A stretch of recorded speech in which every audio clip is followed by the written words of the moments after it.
Deadpool and Wolverine is a fresh and satisfying entry in the currently troubled MCU, providing audiences with an exciting and comedic adventure that we just don't typically see from Marvel anymore. The film sports some brilliant action choreography and bloody fight sequences, and some incredibly funny and well thought out dialogue, particularly between the two title characters, Deadpool and Wolverine, that have truly unmatched chemistry when paired together, while also acting as a touching tribute to the recently deceased Fox Marvel universe. However,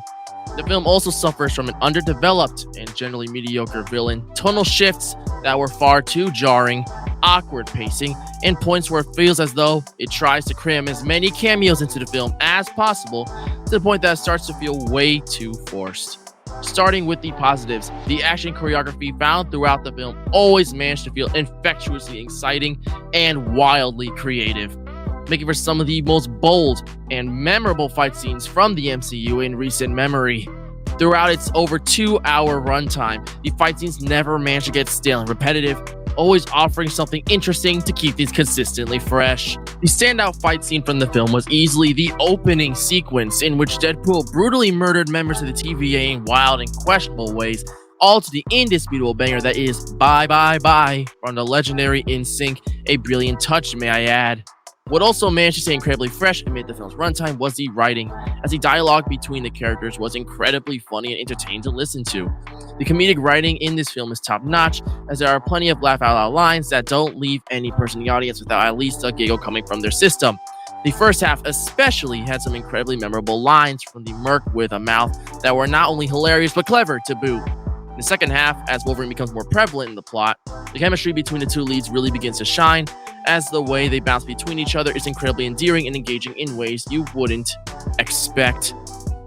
You can tell that the actors portraying the two heroes were having a blast fulfilling their roles, as it has always felt that they were giving it their all to ensure the characters are always making every scene they're in really count. Even outside the undeniable humor and chemistry found in this film, its entire existence is a shockingly heartfelt send-off to the entirety of the Fox Marvel universe that died following Disney's acquisition of 20th Century Fox, now known as 20th Century Studios. There were a number of points in the film, particularly towards the end, that acted clearly as a meta reference to the upsetting demise of the Fox Marvel universe, which ended up hitting really hard as the film led up to its climactic finale. This film acted as not only a send-off to the beloved cinematic universe, but as a celebration of everything it has accomplished and the immeasurable impact it has left on the world of comic book cinema. This notion was further solidified by the shockingly emotional mid-credits scene that plays as the credits roll down the screen, which was a really hard-hitting moment that really hit the feels for many of us that grew up watching these films as children or simply watched them when they were in their prime. It was an era that now must be left behind, and Deadpool and Wolverine acts as the perfect send-off to the cinematic universe, as well as a setup for what's to come in the exciting future of the X-Men in the MCU. Now, while Deadpool and Wolverine gets a ton right, it also gets some crucial stuff wrong. For one, the villain is seriously underdeveloped, which is a shame, because the idea of her character is honestly pretty awesome,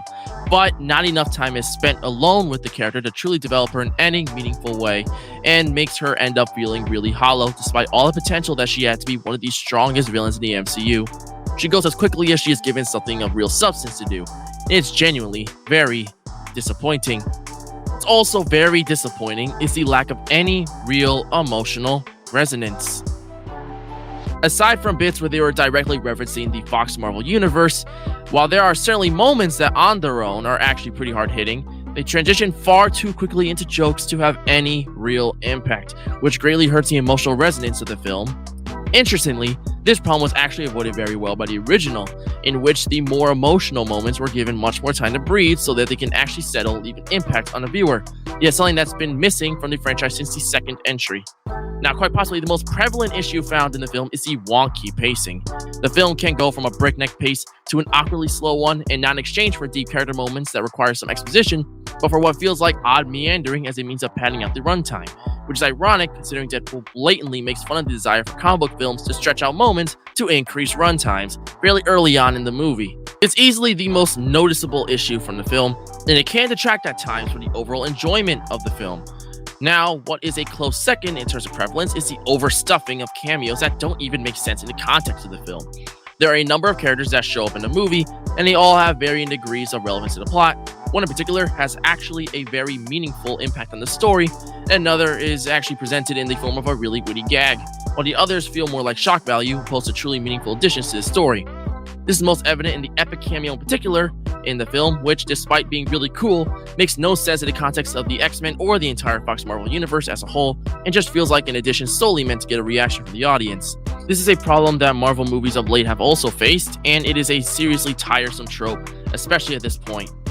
Overall, Deadpool and Wolverine is a fun, spunky, and refreshing entry in the MCU canon, providing moments of brilliance in his jaw-dropping action sequences and ingenious comedic writing, but falls flat when it comes to building it by truly menacing force of a villain to be reckoned with, keeping the story flowing at a consistent pace, and inserting cameos that actually elevate the story in a meaningful way. Overall, we're gonna have to give this film a recommendation.